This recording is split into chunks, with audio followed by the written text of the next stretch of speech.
Johannesburg is loud, but for years, the people have not been heard. So one councillor stopped talking and started driving. This car doesn't whisper, it doesn't negotiate. It says exactly what communities have been screaming for years. Carlos Da Rocha, Bez Valley councillor, not behind a desk, not behind excuses, behind the wheel. Residents have got the right to service deliveries. They are paying for it.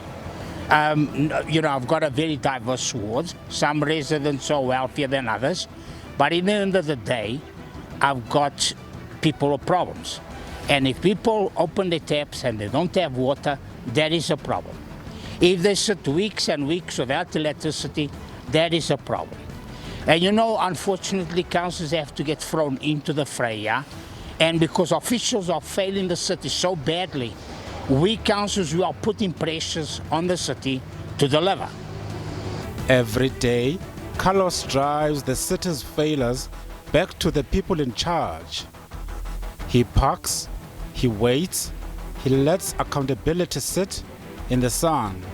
Nobody in his right mind is gonna take an expensive car and do this to it, unless he really believed in what he was doing. I believe in what I'm doing. I believe that I'm doing it for the right reasons. A car is just a car.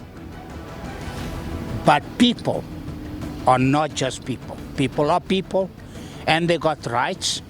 They need a voice, and I'm speaking for my residents of Ward 66, but I also extend the same courtesy to all the residents of Johannesburg. I did it before. I did it more than once, and I carry on doing it until the city of Joburg is fixed. In Ward 118, frustration isn't political, it's personal. We spoke to Gail, a resident, a mother, a neighbor who's tired of explaining the same problem again and again. We've been reporting this hole that you see now to that extent was as big as a 1 rand coin. That was next month. I speak under correction, I think 13th of March or February. It will be 1 year that I've been reporting it. Coming through the tarmac. On Monday or Tuesday, they came to open. They eventually came because I threatened them with the media. I said, okay, I'll wait for the 1 year anniversary and then I'll call the media. Eventually they came on Monday, and this is the mess that they left. 4 days, clean water running through our road, now affecting our building, coming through our foundation, rising. We have to, I think, evacuate the people. We can't use our garage where the cars are parked. Gail's story isn't unique. It's repeated block by block, street by street. The car carries those voices even when no one else does. I'm actually sending a message to the judges, wake up, see what's happening in this country, in the city, and I'm telling officials, wake up and help the people. Don't hide behind councillors and get away with it.